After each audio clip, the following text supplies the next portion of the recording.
Her Excellency Nayla Moawad was always destined for great things. From her little town of Bsheri in North Lebanon to the halls of Cambridge, to one of Beirut's most popular daily newspapers, and finally to politics, this charismatic woman we call Nayla Moawad always had perseverance, courage, and true vision. Whenever a door closed, she always managed to open another one. With confidence and finesse, Nayla Moawad set the bar high for Lebanese women and broke new grounds by venturing into man's world and succeeding. One of the first Lebanese women to work in journalism in the 1960s, she was also the first woman to enter politics in post-war Beirut and was even Lebanon's first lady at one point. Nayla Isa al-Khouri was born into a prominent family that gave her the liberty of pursuing a career in Beirut as a journalist at a time when very few Lebanese women dreamed they could. Soon after, her heart navigated towards the son of Zgharta, René Moawad, and drove her back to her natural roots in the north of Lebanon.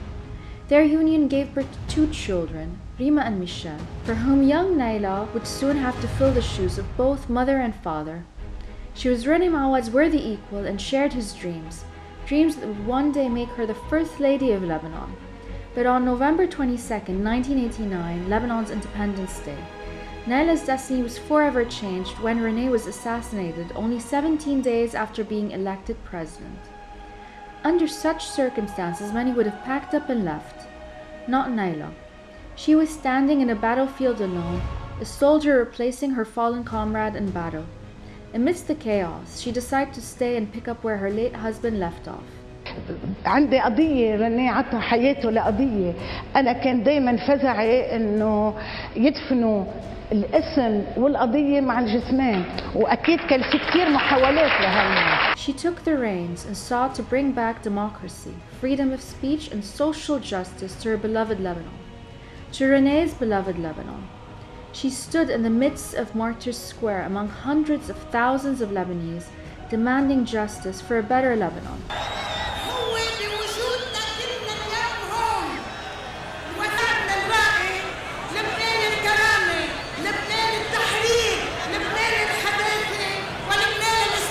Women of all ages watched her as she instilled hope in them, pushing them to fight for a better future for Lebanon as well as for the Lebanese women.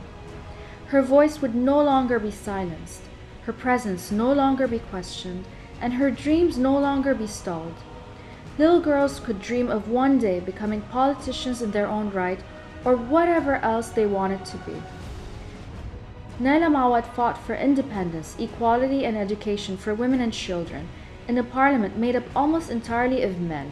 Pressure and come We need together to as put women. to put the pressure as women, and to put the pressure on democracy. Without democracy, there is no real women participation. She demanded free and compulsory basic education for children and amended the labor law by raising the minimum working age. She shattered the cultural stereotype of women in the country and paved the way for them in the workplace and in their homes. Over the years, Nayla Moawad wore many hats.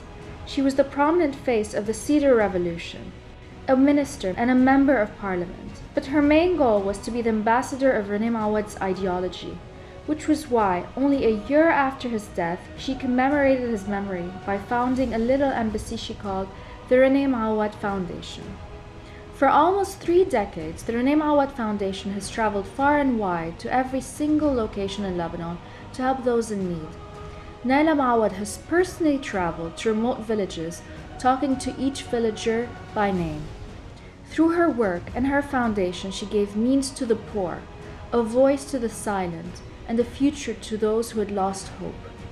Starting with a mobile clinic making rounds across Lebanon, the foundation has now grown into a full-fledged entity, striving to empower the Lebanese individual through human development, social care, economic development, rural development, and education.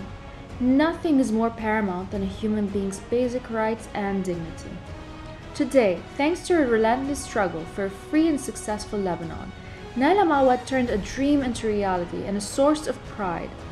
She expanded the foundation's horizons by taking it further to where it stands today and bringing it to the United States. And the journey continues, with the help and support of all those who stand and continue to stand by Lebanon and our fellow citizens. And Nayla Moawad, a leader by all means and a woman of principle, will always fight for Lebanon's growth and prosperity, adhering to Pope John Paul II's words that Lebanon is more than a country, it is a message.